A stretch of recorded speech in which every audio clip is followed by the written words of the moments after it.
रामस्य सर्वम वशे, सब कुछ राम जी के वश में। हमारे आपके वश में कुछ है ही नहीं। अपना शरीर भी अपने वश में नहीं है। जब चाहो तो नींद नहीं आती, जब चाहो कि ऐसा हो वैसा नहीं होता। अपना शरीर भी अपने वश में नहीं, और हम सारी दुनिया को अपनी मुट्ठी में करने चले।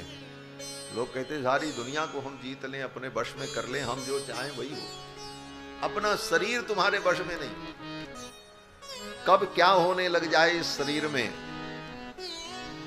अपने को ही पता नहीं। तो क्योंकि सब कुछ भगवान के वश में है। रामस्य सर्वम वशे। तो जब सब राम जी के वश में है तो हम आप क्या करें? बोले बस यही करो, भगवान को याद करो, उनको याद करते रहो, उनका स्मरण करते रहो। रामे भक्ति अखंडिता भवतु में। भगवान श्री राम में हमारी अखंड भक्ति। ये भक्ति क्या है? भक्ति किसी क्रिया का नाम नहीं, बाहरी कोई क्रिया नहीं। ऐसे तो क्रिया तो सब जगह है, बिना क्रिया के कुछ है ही नहीं है। लेकिन यहां भक्ति का मतलब भगवान का स्मरण। स्मरणम भक्ति है। भगवान का बार बार स्मरण करते रहना, इसी का नाम भक्ति।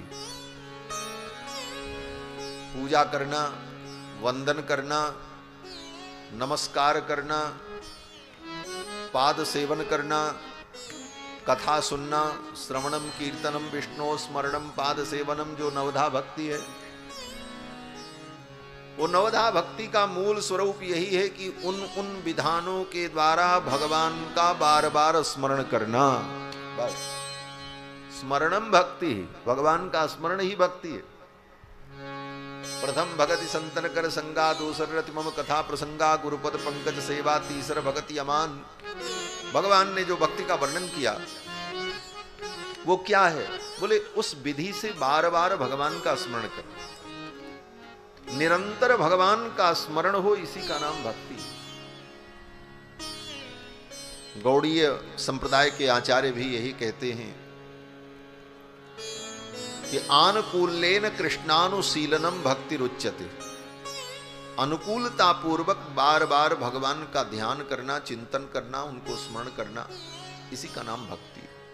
तो बस भगवान के चरणों में हमारी भक्ति हो। रामे भक्ति अखंडिता भवतु में। रामत्वमेवाश्रयः, क्योंकि राम ही एक आश्रय है। आश्रय का मतलब सबको स्थान देने वाले, सबके आश्रय। केवल जड़ चेतन के ही नहीं, जड़ वस्तु के। ये संपूर्ण जड़ चेतन चिद चिदात्मक ये संपूर्ण जगत भगवान में ही आश्रित होकर के रहता है, भगवान से अलग नहीं। सबके आश्रयभूत तत्व भगवान हैं। ऐसे भगवान रघुनंदन में हमारी भक्ति हो।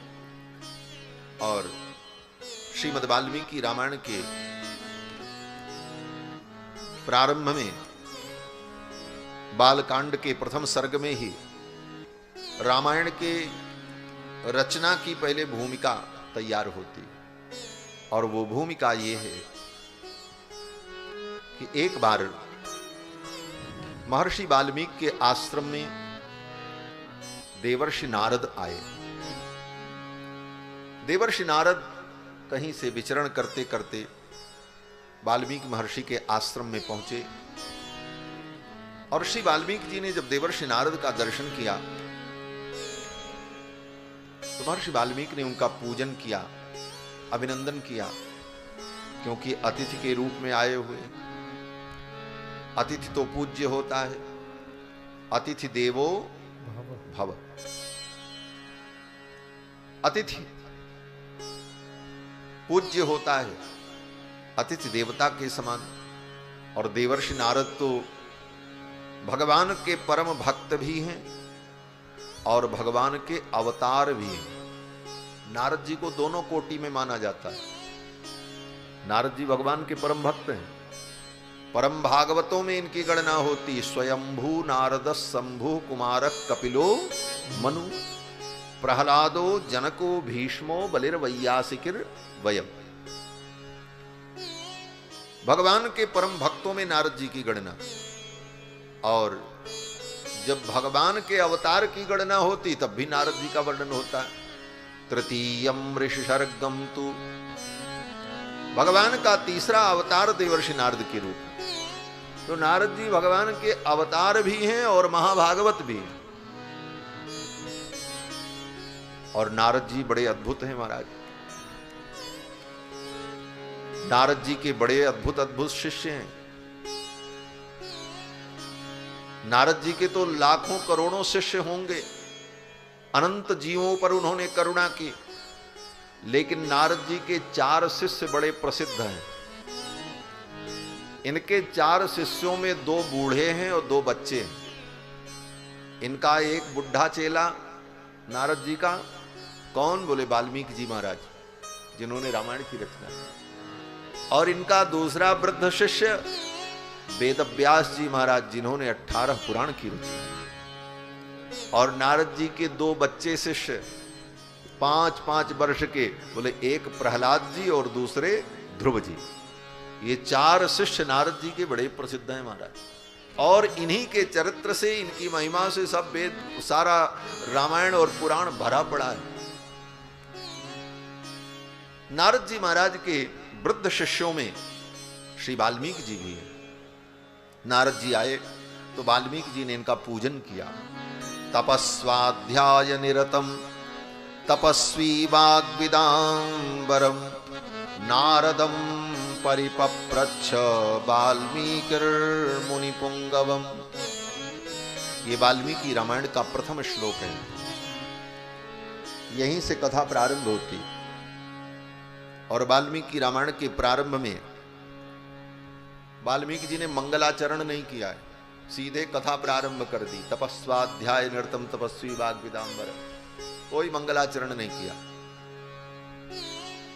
भागवत में तो व्यास जी मंगलाचरण करते हैं। जन्माद्यस्य यतोन्वयादितरतश्चार्थे स्वभिज्ञ स्वराट। गोस्वामी तुलसीदास जी रामायण की रचना करते, लिखते हैं तो मंगलाचरण करते हैं। वर्णानाम अर्थ संघानाम रसानाम छंदसामपि। लेकिन वाल्मीकि जी ने रामायण प्रारंभ की मंगलाचरण नहीं किया, बस सीधे वर्णन प्रारंभ कर दिया। तपस्वाध्याय नृतम तपस्वी वाग्विदांबर। मंगलाचरण क्यों नहीं किया? वाल्मीकि जी ने सोचा मंगलाचरण करने से अमंगल का नाश होता है,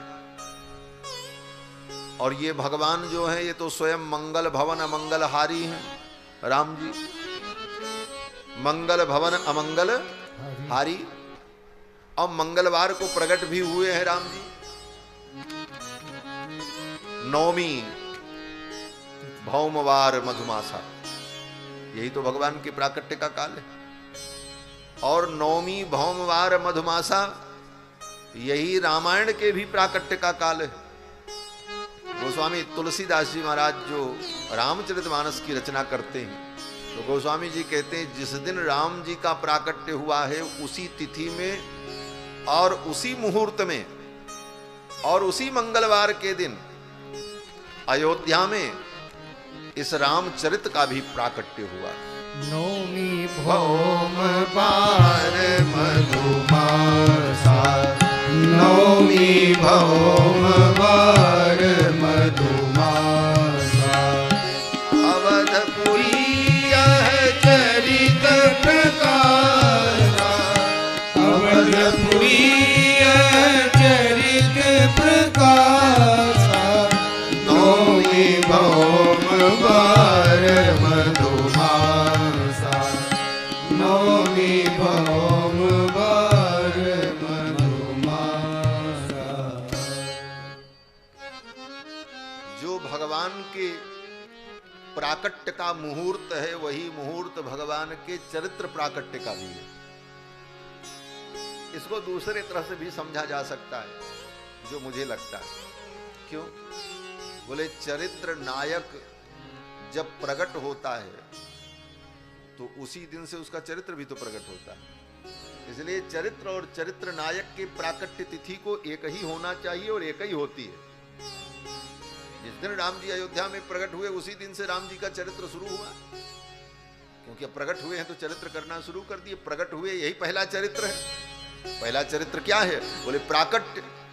इसीलिए प्राकट्य चरित्र में ही गोस्वामी जी कहते हैं, यह चरित्र जे गावहीं हरिपद पावहीं तेन परहीं भवकूपा। तो भगवान का प्राकट्य होना यही चरित्र का प्राकट्य होना। इस दृष्टि से भी गोस्वामी जी कहते हैं, नौमी भौम बार मधुमासा अवधपुरी यह चरित्र प्रकाशा। तो भगवान का चरित्र तो सारी दुनिया का मंगल करने वाला। भगवान स्वयं मंगल भवन अमंगलहारी। और भगवान की कथा, बोले भगवान की कथा भी सारे दुनिया का मंगल करने वाली। करणी कलिमल हरण तुलसी कथा रघुनाथ की। कतिपूर कविता सरित की जो सरित पावन बात की। कल करणी कलिमल हरण तुलसी कथा रघुनाथ की।